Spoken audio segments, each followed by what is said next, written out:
Ideology, much like identity, forms a foundational pillar of cultural studies. Questions about what we consume, both materially and mentally, necessitate an understanding of ideology, making it a critical aspect of cultural studies. Understanding ideology requires grappling with its multifaceted definitions and implications.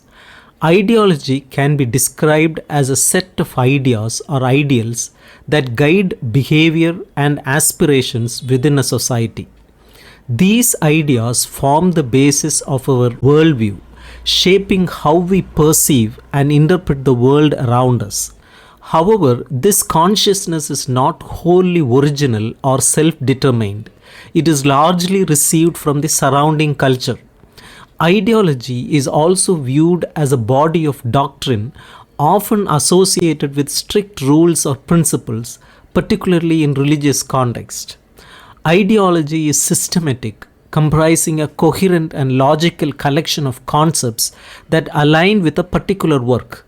This systematicity ensures consistency, avoiding contradictions within the belief system it creates. Therefore, ideology also manifests a specific manner or style of thinking shaped by the underlying ideas, worldview, and cultural constructs. Perhaps most significantly, ideology serves as maps of meaning. Just as maps guide travelers, ideologies direct the creation of meaning. This implies that meaning is not universal but contingent upon the ideological framework of the individual or community. Cultural artifacts, whether mental or material, are imbued with meanings that vary across different cultural contexts. An artifact's significance to one group may be entirely different for an outsider from another culture. Therefore, ideology profoundly influences how individuals navigate and interpret the cultural world, making it a cornerstone of contemporary cultural studies. The exploration of ideology in cultural studies delves into its complexity as a term encompassing worldview, consciousness, doctrine, ideas, and maps of meaning. Remembering these facets is crucial to avoid narrowing the discussion to just one aspect of this multifaceted concept. Ideology can initially be understood as set of beliefs, often described metaphorically as lenses through which individuals view the world. These lenses shape perceptions, allowing for an exchange of ideologies. Exchange enables people to view their identity, culture, and subjectivity through the ideological frameworks of others or vice versa. Such a process can prevent individuals from becoming confined to a singular doctrinal ideology. While the postmodernist emphasis on fluidity and multiplicity of perspectives is sometimes criticized, there remains a need for a responsible engagement with different ideologies, enabling diverse views of perceiving the world without being trapped within a rigid framework. A significant question arises about the institutionalization of ideologies, how they are produced, distributed, and consumed within society. Ideology as a received consciousness is not created in isolation by individuals but emerges from cultural production. This consciousness is disseminated through material and cultural artifacts and subsequently consumed by individuals. This process raises critical questions about the agents responsible for producing, distributing, and consuming ideologies. Understanding these processes is essential for comprehending the dynamics of ideology within a society. Ideology as a way of interpreting the world is deeply embedded in political and cultural arrangements. The term political ideologies refers to structured ways of understanding life and organizing society from a political perspective. Politics here extends beyond voting to encompass power relations.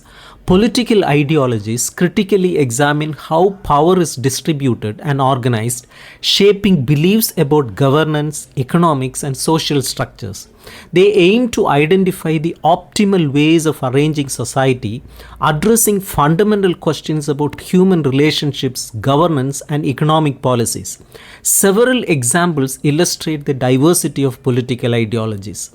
Liberalism emphasizes individual freedoms and private property, while capitalism focuses on wealth accumulation and private ownership. In contrast, communism advocates for the absence of private property, promoting an equitable distribution of resources. Environmentalism prioritizes ecological concerns, reflecting the urgency of addressing environmental changes. Feminism, advocating equal rights, challenges gender based inequalities.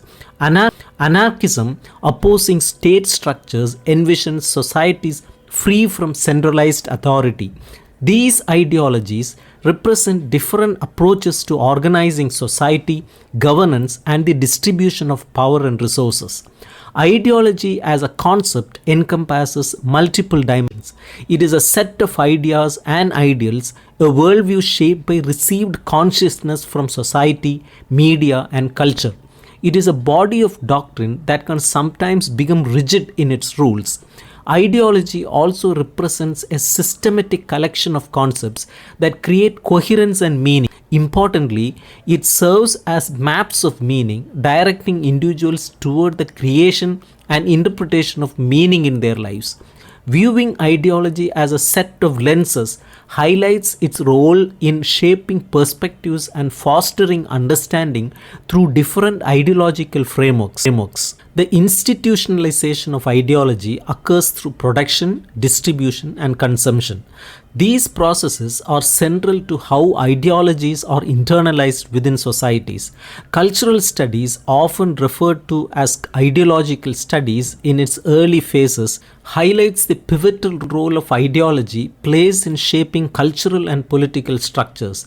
Understanding ideology is fundamental to engaging with cultural studies, reflecting its profound influence on societal and individual perspectives. Ideology is a central concept in Marxist theory and cultural studies, where it refers to the ideas and beliefs that shape how societies function and individuals perceive their world. Marx provides a foundational understanding of ideology, asserting that the ruling ideas of any given epoch are the ideas of its ruling class. He situates this within the broader context of class conflict, which he sees as the defining feature of every historical period. From the masters and slaves of ancient times to the bourgeoisie and proletariat in capitalist societies, the ruling class has always been responsible for producing and disseminating dominant ideologies. These ideologies justify the existing power structures, shaping societal norms and expectations to maintain the dominance of the ruling class. Therefore, ideology is not a neutral set of ideas but a mechanism of power and control. Marx's ideas on ideology lead to important questions. Who produces these ideologies? How are they disseminated? And to what extent are they accepted or critiqued by individuals? Ideology functions through both material and mental means, intertwining the economic base of society with its superstructure. The base, which comprises the forces and relations of production, determines the superstructure that includes institutions such as the family, legal systems, media, and education. These institutions collectively embody and reinforce ideology, influencing both the material conditions and mental frameworks of society. Though Marx emphasizes the determinative role of the economic base, this relationship is not strictly deterministic. Rather, it highlights the interconnectedness of material and intellectual realms in shaping societal structures. Chris Barker expands the understanding of ideology by highlighting its dual role in binding and justifying ideas within social groups. Ideology binds individuals by providing a sense of collective identity, uniting people through shared beliefs and values that are often framed as the optimal way of living. For example, religious ideologies offer worldviews that define not only the nature of existence but also individuals' roles within it, such as the Hindu notion of karma and reincarnation. Similarly, political ideologies like capitalism promote individualism and competition, while communism emphasizes cooperation. The justifying function of ideology persuades individuals of its legitimacy, encouraging adherence to the prescribed norms and values. This dual function reveals the power of ideology in shaping not only societal structures but also individual identities and relationships. Louis Althusser deepens the theorization of ideology by emphasizing its pervasive nature in cultural practices. According to Althusser, there can be no practice without ideology, as it constitutes the mental and emotional framework through which individuals live their lives. Ideology, therefore, is created by individuals and exists for them, acting as the medium through which cultural practices are enacted. Althusser's insights highlight the active role of individuals as both creators and participants in ideological systems, further illustrating the complex relationship between ideology, cultural practices, and subjectivity. Marx posited that the mode of production determines the nature of social, intellectual, and cultural life. Althusser, however, expands on Marx's ideas, viewing ideology as the product of the structure of society. Ideology is not just a result of society's structure, but a force that shapes social consciousness through interrelated practices: economic, political, legal, cultural, and ideological. This conceptualization of ideology as both a product and a force highlights its role in shaping individuals' subjectivity. Althusser's version of Marxism is referred to as structural Marxism. In this framework, Althusser sees ideology not as a mere reflection of material conditions, but as an active force within society's structure. He focuses on ideological state apparatuses such as schools, media, and the judiciary, which through interpellation mold individuals into preconceived forms of subjectivity that leave little room for resistance. This notion of interpellation is key, referring to the process by which ideological systems call upon individuals, positioning them within predefined roles. Critics of Althusser argue that this structureless view risks erasing the revolutionary potential inherent in classical Marxism by portraying individuals as passive subjects shaped by. Althusser divides the apparatuses of ideology into two categories: the ideological state apparatuses and the repressive state apparatuses. The ideological state apparatuses are a network of institutions that disseminate ideology without the use of force. These include religious institutions, educational systems, the family, the legal system, media, trade unions, and cultural institutions such as literature and art. Althusser's emphasis on apparatuses, instruments of ideological influence, suggests an instrumentalization of life where societal norms are created and maintained through these channels. For instance, religious and educational systems serve to perpetuate certain ideologies, framing them as natural or ideal, such as the nuclear family or specific educational norms. These forms of ideological control are not inherent but are produced and maintained through societal institutions. The repressive state apparatuses, by contrast, function through coercion and violence, enforcing compliance through physical or psychological means. While ideological state apparatuses maintain ideological control, repressive state apparatuses are the institutions, such as the police or military, that use force to ensure conformity. The distinction between the two emphasizes how state power is exercised through both ideological normalization and physical enforcement. Althusser's theory, while insightful in explaining how ideology works to shape society, also invites critiques about its potentially deterministic view of subjectivity, which some argue leaves little room for individual agency or revolutionary change. Althusser explains that every state apparatus, whether repressive or ideological, functions both through violence and ideology. However, there is a crucial distinction between the two. the repressive state apparatus predominantly operates through physical repression, using force to maintain order and control. Though it primarily relies on violence, it also functions secondarily through ideology. For example, institutions such as the army and the police, though fundamentally coercive, are also shaped by ideological factors. They cannot engage in violent acts without some form of ideological justification. In the case of the military, soldiers are often indoctrinated to believe in the necessity of violence, whether in wartime or in domestic policing, reinforcing the values they are meant to uphold. Thus, even apparatuses that rely on force are informed by ideology. On the other hand, ideological state apparatuses such as schools, churches, and the family predominantly function through ideology, shaping beliefs, values, and identities. However, they also employ forms of repression, albeit in a more accentuated and symbolic manner. In these systems, violence is not always overt, but can be seen in the way institutions exert control. For instance, schools may use punishment, expulsion, or other forms of selection to enforce discipline. The family, often idealized as a nurturing and protective institution, also participates in ideological reproduction, reinforcing norms and values through both instruction and punishment.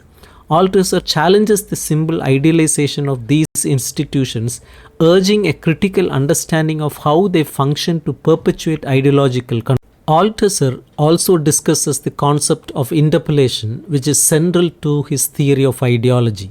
He uses the term to describe how ideology hails individuals, calling them into specific subject positions. This process is similar to someone calling out to another person, like a greeting or a beckoning. Ideology hails individuals as specific kinds of subjects, such as a mother, a worker, or a citizen, by calling them to adopt particular roles within society. For example, the ideology of motherhood hails women by promoting specific expectations about what it means to be a mother. This hailing is not a violent imposition in an overt sense, but can be seen as a form of subtle coercion. Individuals are not born into these roles, but are instead constituted as subjects through their engagement with ideology. Once individuals enter the cultural or social arena, they are already positioned within these predefined subject categories, ready to assume the roles that ideology demands of them. Gramsci's concept of ideology, while similar to Althusser's, emphasizes the role of ideology in maintaining the power of dominant social classes. Gramsci views ideology as both a lived experience and a body of systematic ideas that help bind together different social groups. These ideologies often appear as universal truths, but are in reality designed to support the interests of particular classes. The role of ideology is to cement social cohesion, forming hegemonic blocks that support dominant power structures. Gramsci's idea of consent is significant here. Unlike overt violence, consent is manufactured through ideological means, making it a less visible but equally powerful form of control. Thus, ideology serves not only to organize and bind together a group of people, but also to reinforce the power relations that exist within a society. Althusser and Gramsci's theories converge in their understanding of how ideology works to shape individuals and maintain social order. Althusser's emphasis on interpellation and Gramsci's focus on hegemony both highlight the power of ideology in shaping individuals and groups. While Althusser views interpellation as a form of recruitment into predefined subject positions, Gramsci frames ideology as a means of organizing and solidifying class power. Together, these theories provide a comprehensive understanding of how both violence and ideology operate within state apparatuses to sustain social structures and control. In terms of Althusser's framework, the various ideological state apparatuses include institutions such as religion, education, family, law, trade unions, media, and cultural forms. These institutions function by reproducing ideology, which helps to maintain the power of the ruling class. Though these apparatuses predominantly function through ideological means, as Althusser argues, there is always some degree of repression involved in their functioning. The repressive state apparatuses, such as the police and military, are primarily concerned with violence and coercion. However, both ideological state apparatuses and repressive state apparatuses are intertwined, with each element influencing the other in the maintenance of state power.